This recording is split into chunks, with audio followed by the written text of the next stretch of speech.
His Divine Grace, A.C. Bhaktivedanta Swami Srila Prabhupada ki Jai. ISKCON's founder Acharya Srila Prabhupada ki Jai.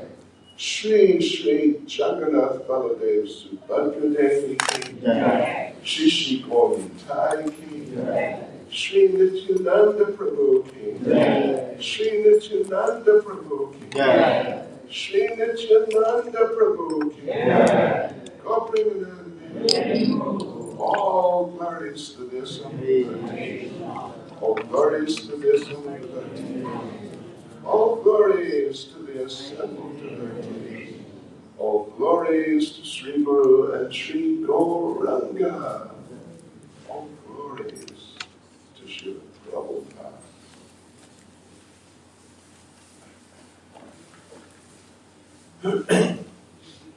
Jai Jai Shri Chaitanya Jai Nityananda. Jai Jai Shri Chaitanya Jai Nityananda. Jai Advaita Chandra Jai Gaura Bhakta Vrinda. Jai Advaita Chandra Jai Gaura Bhakta Vrinda. Jai Jai Shri Chaitanya Jai Nityananda. Jai Jai Shri Chaitanya Jai Nityananda. Jai Advaita Chandra Jai Gaura Bhakta Vrinda. Jai Advaita Chandra Jai Gaura Bhakta Vrinda. Jai Jai Shri Chaitanya Jai Nityananda. Jai Jai Shri Chaitanya Jai Nityananda. Jai Advaita Chandra Jai Gaura Bhakta Vrinda. Jai Advaita Chandra Jai Gaura Bhakta Vrinda. Namo Vishnupadaya Krishna Prasthana today.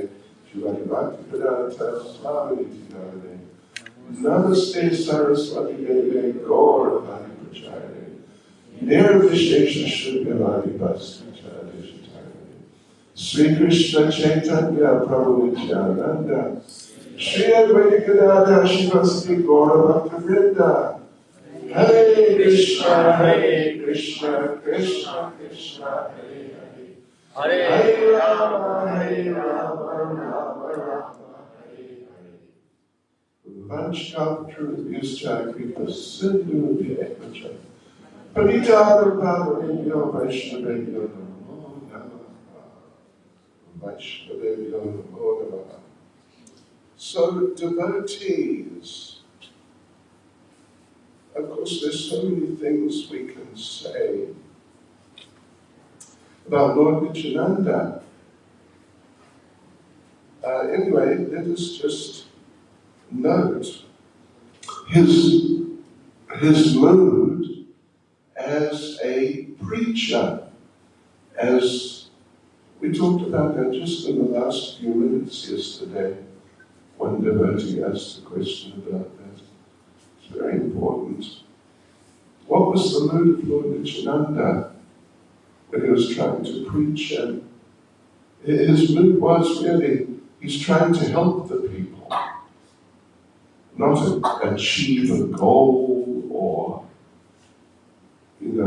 X number of books distributed, but he's really, he sees every living entity in this world as a fallen, conditioned soul who's struggling here in the material world, and he would really want to help them get out of their suffering position and become happy in Krishna consciousness.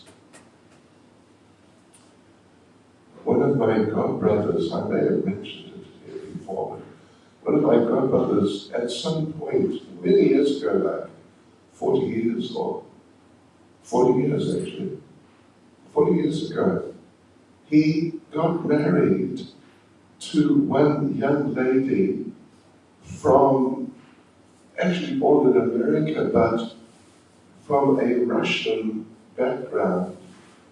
And she had a very unusual name. If you just look at it as being Hindi or sort of North Indian, very unusual name, although by Russian standards, it was kind of normal. Her first name was Tamara. Tamara. And her family name was Duke. So in other words, in fact, I was present once when we were staying with a Gujarati family.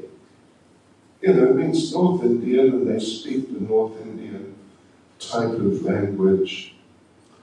And he introduced his wife and said, yes, this is my wife. Her name is Tamara Duke. You understand? Hare Krishna. Yeah. Anyway, the material world is like that, isn't it? A lot of Duke, not so much Suk. Tamara Duke. Anyway, unfortunately, the marriage didn't last long. Hare Krishna. So Lord Nityananda, wherever he would go, whoever he would meet, he would sing a song or like a verse. Famous, I'm sure you've heard it before. Bhaja Goranga, Kaha Goranga, Lava Gorangira Namare, Ye Jana Goranga Bhaje, Se Hoy More Pranare. It's Bengali, my Bengali is not so good. And any of you are Bengali? Yes. You followed, you understood that? Yes. Yes. Yeah. Sorry about my pronunciation. Worship Gauranga. Chant the name of Gauranga. Take the mercy of Gauranga. Anyone who worships Lord Chaitanya Mahaprabhu, that person is my life and soul. He really felt like that. Not like so much like, how am I going to distribute some books today? If I don't distribute enough, I'll be embarrassed. Or, you know, how am I going to deal with these non-devotees? Oh, they're such difficult people. No, but a mood of real mercy and concern and real interest in helping these poor people who just, they may not really understand it, but they certainly don't understand it clearly enough. But they're all in these just actually terrible situations. So he would plead like that wherever he would go, and sometimes he'd be nice people and they would accept, and he'd be very happy and they'd be very happy. But sometimes, even though Nitai is just the embodiment of love and care and concern, compassion, sometimes, even though he's begging, take the name of Gauranga, take the name of Krishna, if they still refuse, then Lord Nityananda would get down on his hands and knees and beg them, please, I beg you, do not reject me. Do not spoil your human life. Take the name of Gauranga. Worship Gauranga. And then if they would still refuse, the Lord would just prostrate himself on the ground, right, just flat on the ground, rolling in the dust, taking some dust from their feet. And he'd plead with them with tears in his eyes, saying, do not spoil your human life. I beg you, I plead with you, I'll do anything. I'll eternally be your servant. But please, chant the holy name, the holy names. So in this way, there's never been a person, an incarnation, who ever manifested such mercy. It's quite inconceivable. So of course he is, Lord Nityananda is transcendental Superman at the least. Transcendental Superman. And we are not transcendental supermen or super ladies. But we should really try to take to heart and think about and meditate upon this mood of Lord Nityananda. And the more we do that, the more we will take it into our hearts. And the more we'll find that without trying to sort of force ourselves to become emotional or to feel emotional about it or anything like that, we'll find that a mood of more genuine concern and interest and care for the fallen conditioned souls will arise. And, the very important thing about that is that as a mood of genuine concern arises in our hearts to help the fallen souls, the more they will feel it. They'll feel our mood because, human nature's like that. In these interactions we pick up the moods and feelings of those we're interacting with. So the conditioned souls, will feel that. And then they'll be more willing to accept because they won't be thinking, oh, he's just trying to sell me something and get some money from me. But rather, the person will feel that here is someone who's sincere and who really wants to help me. And therefore, more and more they'll accept what we say. One time in Chaitanya Bhagavat, Madhya Lila chapter 8, you can look this up if you want. This is really amazing. This happened after Lord Nityananda and Lord Chaitanya, they had the pastime with Srivas Thakur in his house. They'd go every evening for kirtan, and the kirtan would go through the whole night, and everyone would just get completely, totally absorbed in the kirtan. And then in the morning they would go back home.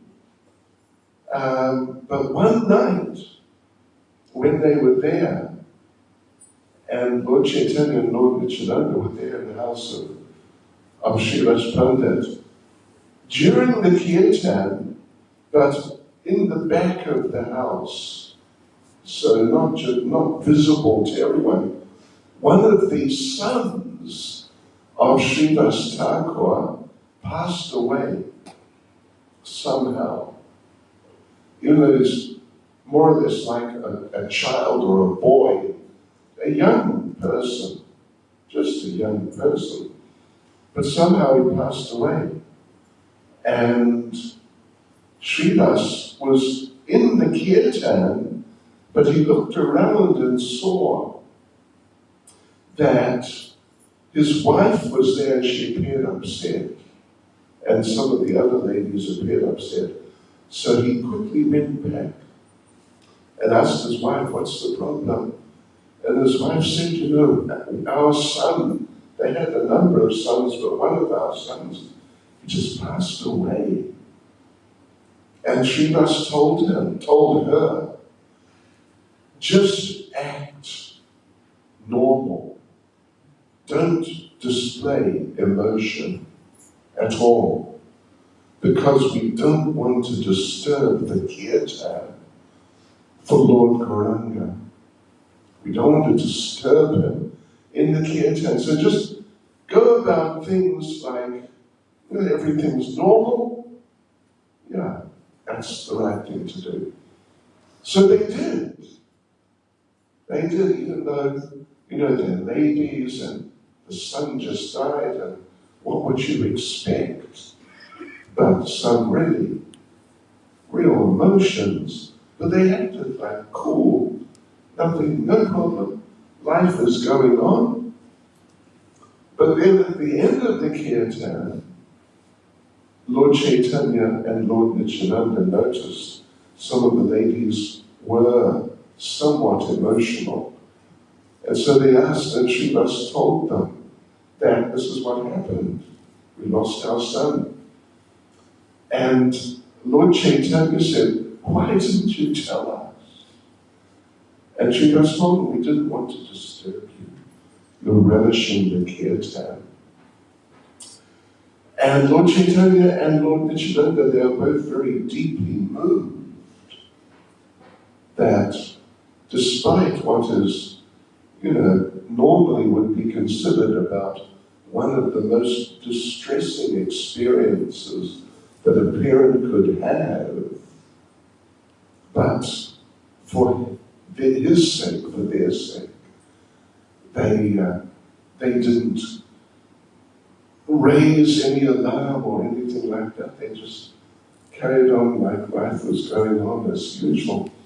So then Lord Chaitanya told Srivas that, we appreciate your concern, your interest in us so much that we will become your sons.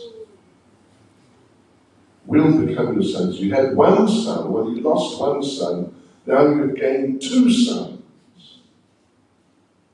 And particularly Lord Nityananda would come around regularly. And by this time, Lord Chaitanya was in Navadvip until he was 24. When he was 24, he took sannyas and he left. So he's sort of 20-ish or something like that. But Lord Nityananda was 12 years older. So now Lord Nityananda is at least 30 or more than 30, probably 32 or 3 or something. Lord Nityananda, whenever he would come around to the house of Srivas and his wife Malini, he would act like he was a little boy, like a little child. He's 30-something years old. But sometimes he'd come around and like little children would just run around with no clothes on.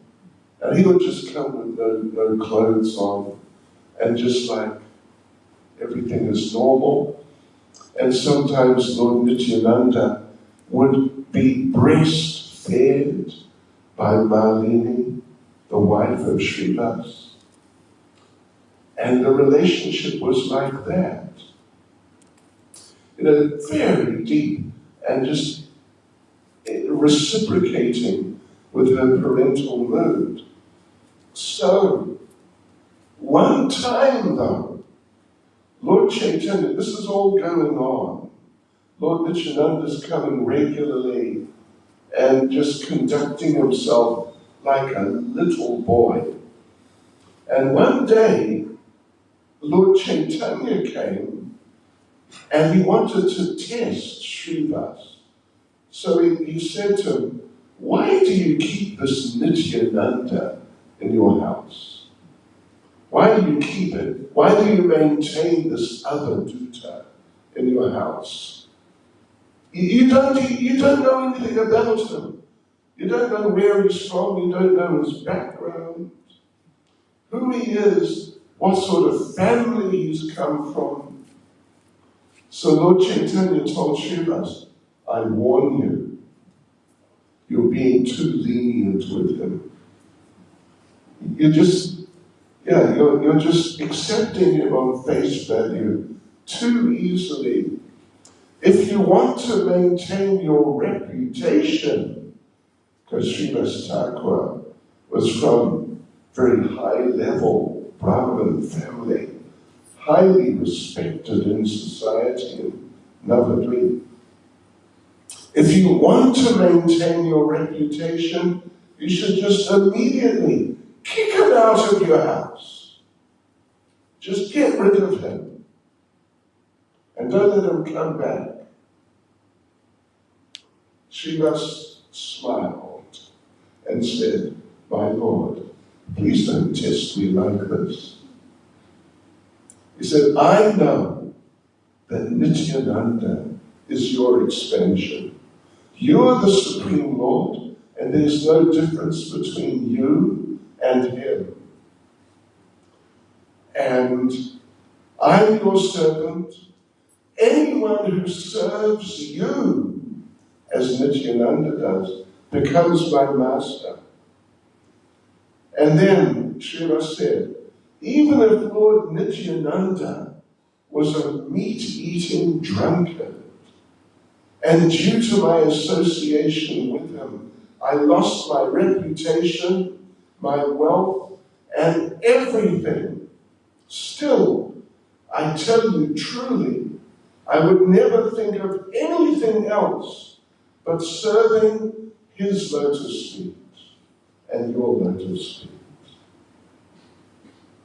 So when Lord Chaitanya heard that, he jumped up, he stood up, and roared with joy.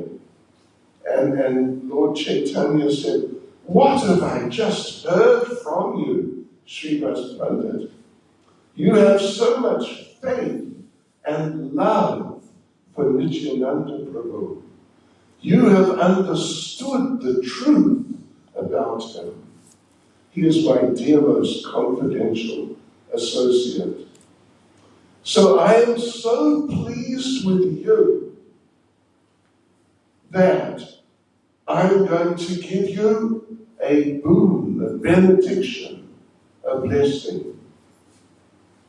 And Lord Chaitanya said, even if there comes a time when Lakshmi Devi, the goddess of fortune, becomes bankrupt, and she's so impoverished, she has to go door to door, begging people with a begging bowl, please help me, I have nothing. Still, your house will never be afflicted with poverty. Everyone in your house, including your pet dogs and cats, apparently he had some dogs and cats. Everyone in your house, including your pet dogs and cats, will find complete shelter in my devotional service. Therefore, I leave Nityananda Prabhu in your care, so you can look after him and serve him properly. Anyway, think about that. That's deep, isn't it? That's amazing. Even if Lakshmi Devi becomes bankrupt, you will never have any problems. And everyone, even your dogs and cats, will have pure devotional service. Sri Nityananda Prabhu ki jai. Now, there's another thing that's I wanted to touch on. That is that Vrindavan Das Thakur and Chaitanya Bhagavat, you would have noticed if you read it, on a few occasions, not so many, but there's a few occasions, Vrindavan Das Thakur, the author of Chaitanya Bhagavat, expresses very strong feelings about people who will not accept Lord Chaitanya. And yes. So listen to this. This is now Vrindavan Thakur speaking. Sri Nityananda is the original devotee of Lord Chaitanya. His tongue is the abode of Lord Chaitanya's glories, vibrating incessantly the sublime pastimes of Sri Gaurachandra. One can obtain full devotion at the lotus feet of Lord Chaitanya simply by worshipping Lord Nityananda.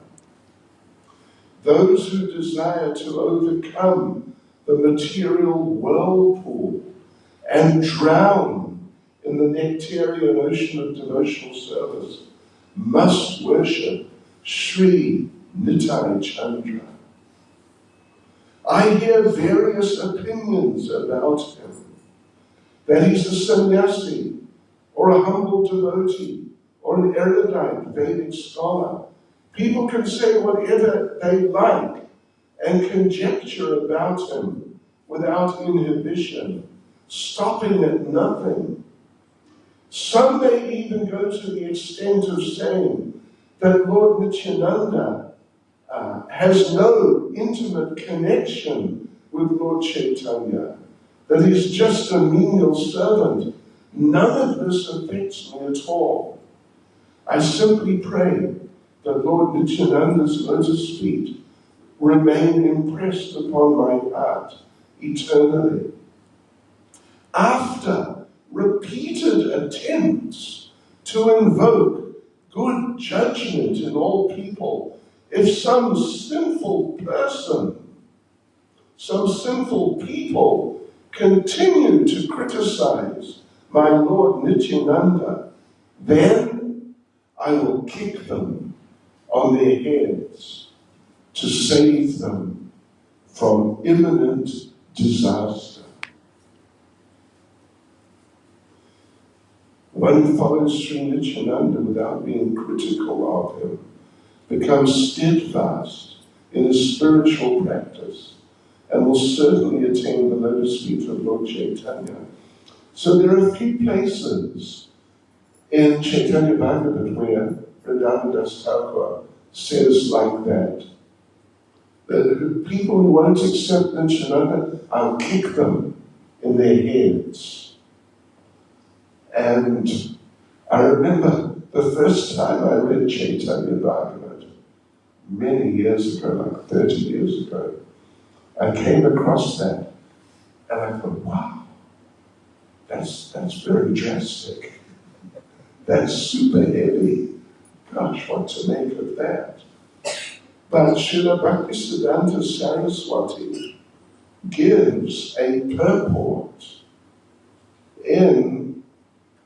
is actually the purport for Chaitanya Bhagavad Adi Leela, chapter 9, verse 225. If you want to look it up. So he says, this is now Srila Bhaktisiddhanta's purport, in order to permanently stop the continual irreverence towards the Supreme Lord by those hellish people who enviously criticize Sri Nityananda Prabhu, and to render them eternal benefit and good sense, the author, Vrindavan Thakur, is ready to kick them in the head by the statement of the most merciful Vrindavan Thakur to the staunch atheists. The transcendental goddess of learning, Shuddha Saraswati, displays the firm attachment of a servant towards his master, Sri Nityananda Prabhu, thus teaching everyone through illuminating words, that although Vrindavandas Thakur and other pure devotees who act and preach in his footsteps are detached from those who are extremely uninterested in their own welfare, who are determined to run towards hell, and who are ignorant of the truth regarding Sri Nityananda. So these great souls, following in the footsteps of Vrindavandas Thakur, are nevertheless selflessly and causelessly merciful towards these fallen souls. While Srila Thakur Vrindavan, who is a Vaishnavacharya, the direct incarnation of Vyasadeva and servant of Sri Nityananda, while he enacts his pastime of transcendentally kicking, if even one particle of dust from his foot falls on the head of one of those persons, they will certainly achieve auspiciousness. Their anatha-nivriti, or freedom from unwanted things, will be guaranteed. This exhibition of such great compassion by Sri Vrindavandas Thakur is beyond the imagination or intelligence of the foolish non-devotees, who cannot discriminate between what is favorable and unfavorable for their welfare. The all-auspicious endeavors and behavior of the preachers and practitioners of pure devotional service to Gaura Krishna, who follow in the footsteps of Vrindavandas Thakur, they display on one hand great punishment on the fallen, averse living entities, and on the other hand, unlimited compassion upon them. So in other words, that kicking through which one of these rascals gets some dust from the lotus foot of Vrindavandas Thakur, the compassion, the mercy is inconceivable. It's not just that he's a bit of a wild man going around kicking people, but it's an expression of his mercy, following in the footsteps of Lord Nityananda. Because if you remember, Lord Nityananda himself, when he was traveling with Shivananda Sain to Jagannath Puri, one day Shivananda Sain became very busy and he couldn't arrange prasadam properly for Lord Nityananda. So what did Lord Nityananda do? He kicked him. Now, we should not take up this practice, okay? But we should understand that it's great mercy. And Shivananda Sain, his wife, came and sort of complained. Why did Nityananda kick you? You're doing so much. You made a mistake. And Shivananda Sain said, "You fool. You're a fool. You don't understand. He gave me great mercy." So if you read Chaitanya Bhagavata and you hear these types of statements, which will, kicking someone in the head, understand it's an expression, a manifestation of inconceivable mercy. What did you think of that? Pretty amazing. So now what I want to do, let's have a look, see here. I to say something about Lord Nityananda and Srimati Radharani as gurus. Maybe you've heard that Srimati Radharani and Lord Nityananda they're both taken to be the original gurus. What that means is that Nityananda, who is Balaram, the first expansion of Lord Krishna, and the elder brother of Lord Krishna. So if we say Balaram and Srimati Radharani, these are the two closest people to Lord Krishna.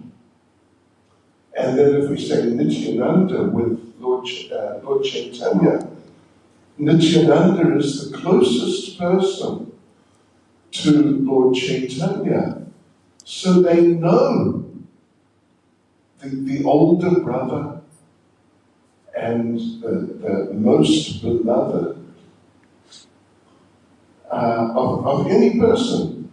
They know that person better than anyone else. So because Lord Balaram is so close to Lord Krishna, he is with him basically 24/7. So he knows Krishna in extreme detail. His character, his personality, his likes and dislikes, even in the finest detail. And similarly with Radharani, she knows Krishna in the finest detail. And Lord Nityananda knows Lord Chaitanya in the finest detail. So therefore he's in the best position to help someone, anyone, come close to Lord Chaitanya, to know how to associate, how to serve with Lord Chaitanya. So Srila Bhaktisiddhanta wrote an article in the Harmonist regarding Lord Nityananda's position in relation to Guru Tattva and Srimati Radharani's position in relation to Guru Tattva. And it's very interesting. Let me just read, I'll have to sort of paraphrase a bit, because Srila Bhaktisiddhanta, when he wrote in English, it was very high-level English, like dictionary English. Yeah. I remember the first time I really studied Brahma Samhita carefully. On one hand, I had Brahma Samhita, on the other hand, I had a dictionary. So, okay, let's read this and sort of translate it into regular English. The Guru is the embodiment of the manifestation of divinity to the pure receptive spiritual essence of the disciple.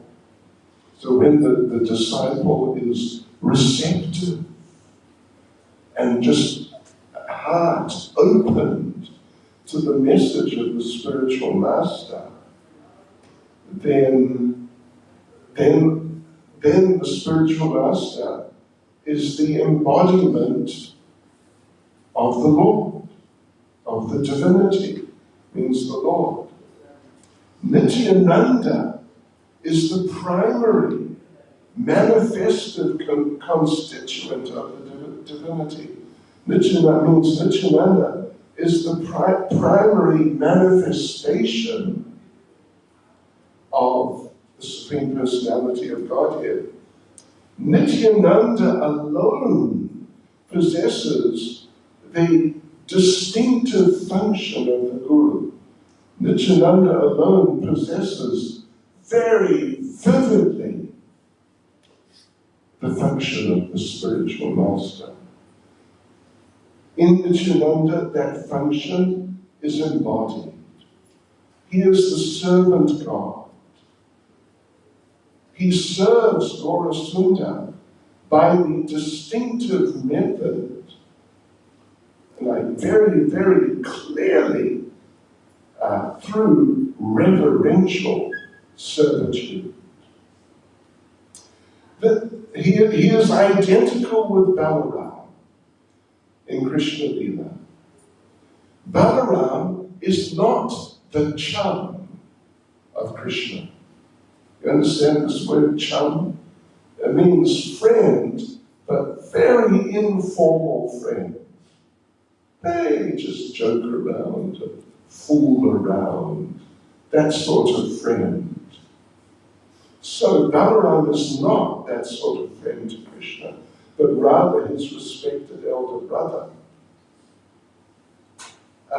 So now, individual souls, devotees, are under the direction of Nityananda. The individual souls receive service to Sri Gaurasunda through the hands of Nityananda. Yes. So Nityananda is not a jiva. He is the divinity. And the Absolute alone can communicate his service to his separated parts. Means only Nityananda, as a manifestation of the Supreme Lord, can give devotional service, make it available, and explain it, make it clear how to perform it to the jivas. So then, listen to this. I don't know if you're familiar with this, but listen to this. But Nityananda does not directly instruct in the confidential service of Krishna. Means the service that goes on in Vrindavan, and particularly the conjugal service that goes on under Radharani. So, Nityananda does not directly instruct in the confidential service of Krishna. Srimati Radhika is the guru of the inner circle of the servants of Krishna. Srimati Radhika, however, accepts the service, or actually says, accepts the offer of service only from those souls who are specially favored by Nityananda and are deemed by Nityananda to be fit for that type of service. You get that point? You understand my English? Yes, Excuse me. Yeah.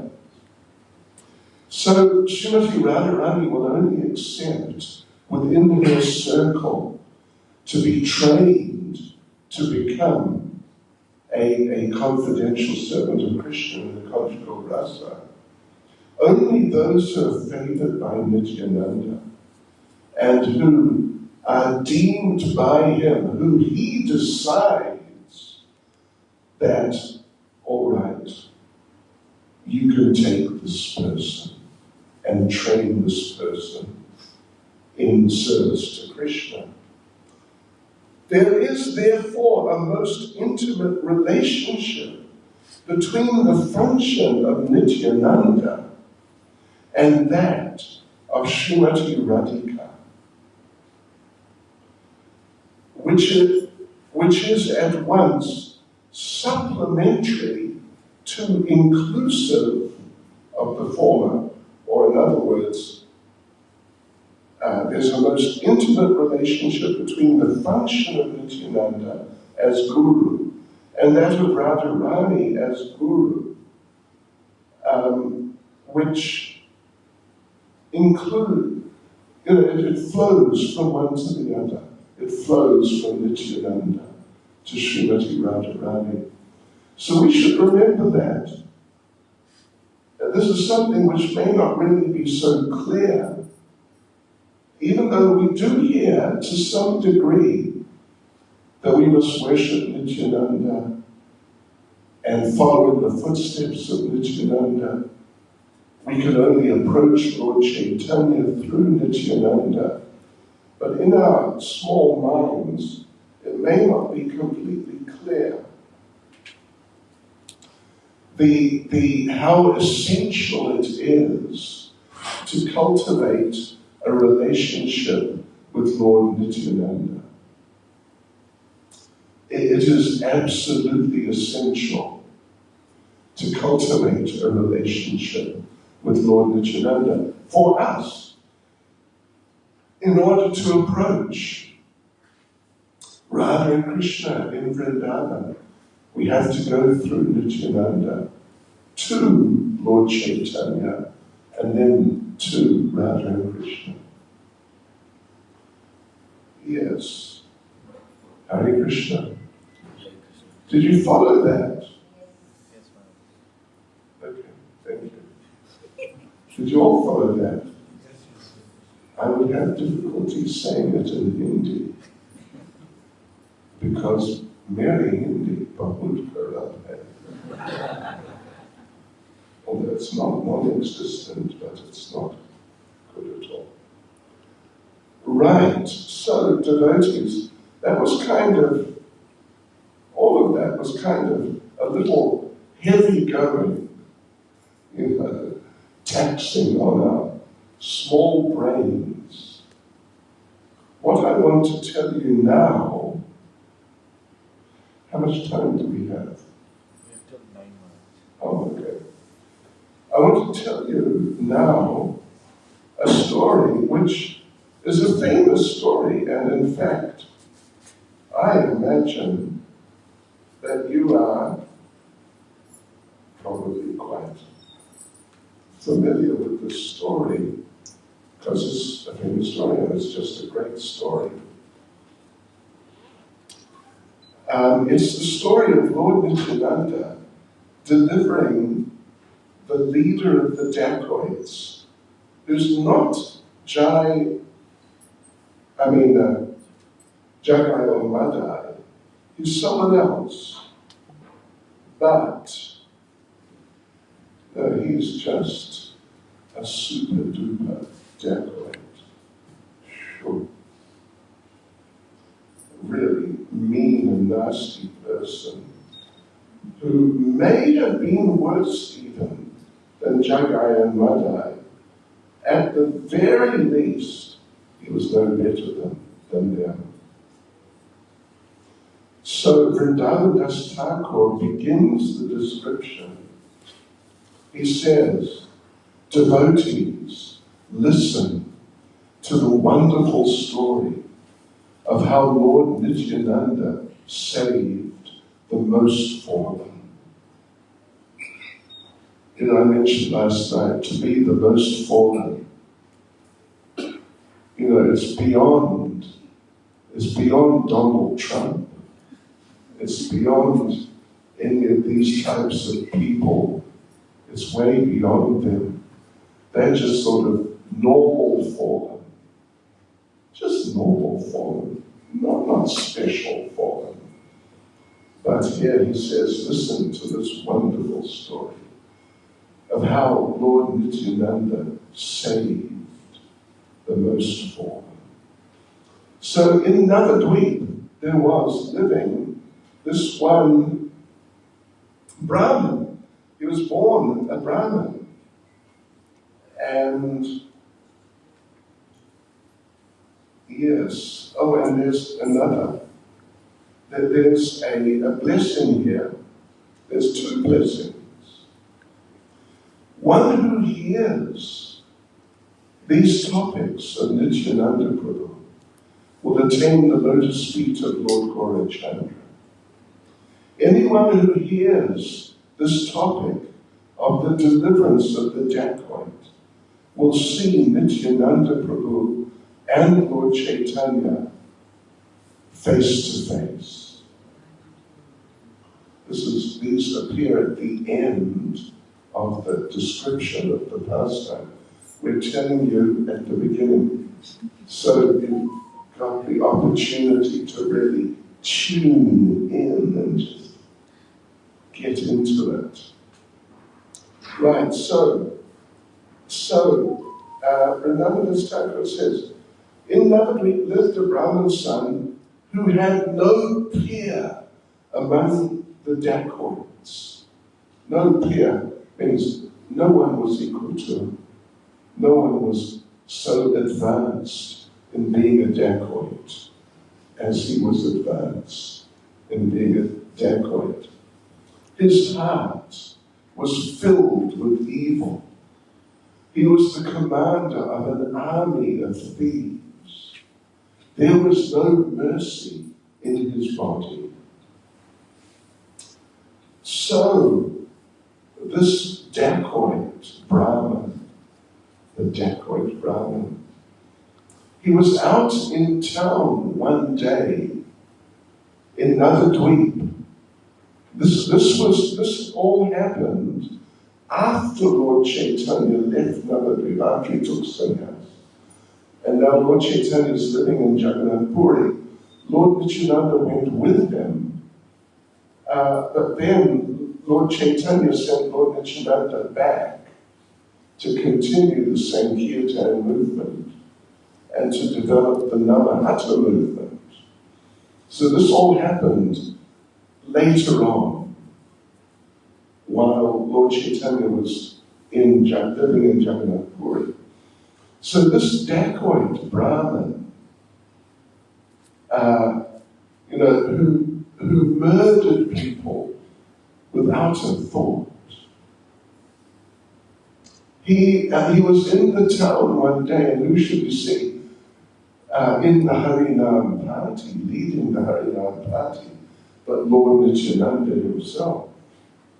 And Lord Nityananda, when he would lead the Harinam party, he would not present himself in a conservative way. I remember one time, many years ago, one of the first times I went to Mayapur in the late 70s, somehow I got a small inheritance from my maternal grandparents, and I decided to buy what do they call these things? You put it around your neck. Huh? Like a kavacha. I decided to buy one made of gold. Small, but still solid gold. And I put some Vrindavan dust in there. And I got a gold necklace. Sri Jagannath Jai. And I was wearing it around my neck. And I thought, yes, this is cool. This is nice.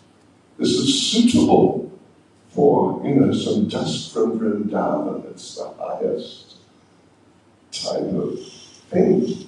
So to have it like this is nice. But then GBC Giriraj Maharaj, he told me, I was a brahmachari at the time, he told me it's not suitable. So I took it off and I gave it to someone. But Lord Nityananda, when he went out on Harinam, he would wear kilos of gold. Kilos of 22 carat, 23 carat gold. It's just pure gold. Just kilos of it. And solid gold bangles up his arm. And from his ankles up to his knees, encrusted with rubies and emeralds and diamonds.